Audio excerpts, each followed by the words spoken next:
सगळ्यांना जय ज्योती, जय क्रांती, जय सावता.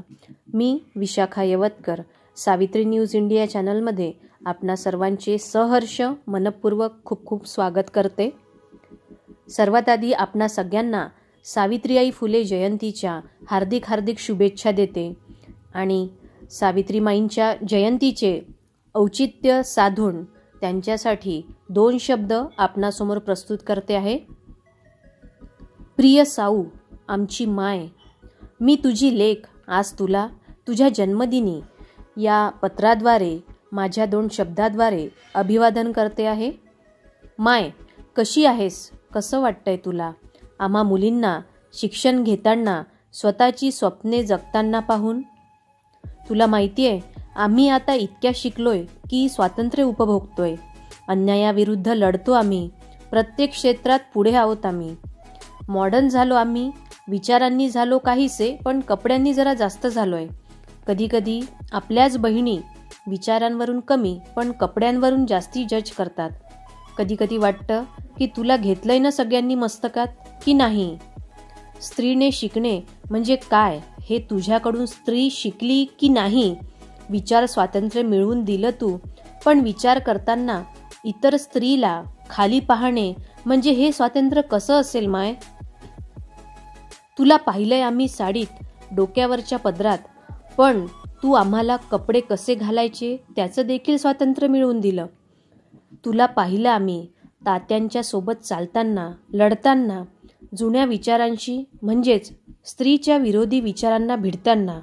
पण माय, आता स्त्री एकटीच चालते, एकटीच लढते, एकटीच भिडते. काही स्त्रिया तात्यासारखा जोडीदार शोधत असतात आणि तसा जोडीदार मिळाला की स्वतः तुझ्यासारखं व्हायला नको म्हणतात. तात्या जेव्हा तुला शिक्षण घेण्यासाठी आणि स्त्री जातीला शिकवण्यासाठी प्रोत्साहित करत होते, स्वतःचे कुटुंब विरोध करत होते, तात्यांनी तुझ्यासाठी घर सोडले.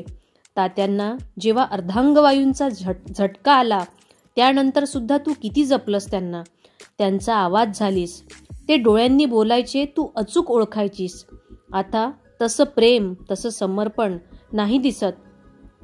तुला पोटचं मूल नव्हतं, पण अनाथांची आई झालीस तू. तुझ्यासारखं ममत्व तुझ्या काही लेकींमध्ये आहे आणि काही लेकींमध्ये नाही सुद्धा. तुझ्या काही लेकी आजही होरपळल्या जातात कौटुंबिक छळाच्या आगीत. तुझ्या काही लेकी आजही मारल्या जातात उघड्या नागड्या करून. बलात्कार करून धिंड काढली जाते इथे. जोडीदाराचे सुख नसताना, कौटुंबिक छळ होत असताना संसार करतात तुझ्या काही लेकी. तुझ्या काही लेकींवर ॲसिड हल्ले होतात, जाळून मारल्या देखील जातात. काही लेकी गर्भात मारल्या जातात, काही लेकी जन्माला आल्या आल्या मारल्या जातात. तुझ्या काही लेकी संसाराचा गाडा एकटाच पुढे नेत आहेत. तुला माहितीये, काही मुली एखाद्याच्या प्रेमाचा गैरफायदा घेतात. खोट्या केसेसमध्ये जोडीदाराला, त्याच्या कुटुंबाला अडकवतात. काही स्वतःच्या अब्रूची पर्वा न करता प्रियकरावर प्रेमभंग झाला म्हणून बलात्काराच्या खोट्या केसेस देखील करतात. त्या तुझ्या लेकी कशा असतील माय? साधेपणाला इथे किंमत उरली नाहीये माय. काल मॉडर्न कपडे घालणारी मुलगी स्वखुशीने आज जर साडी, ड्रेस घालत असेल तर तिचे विचार मॉडर्न नाहीत, म्हणजे कपडे ठरवू लागलेत मुलींचे विचार. स्वातंत्र्याप्रती कसे आहेत माय? तुला माहितीये, लग्नाचा बाजार मांडला जातोय. एकमेकांना आयुष्यभर साथ देऊ म्हणणारे एका वर्षात वेगळे होतात.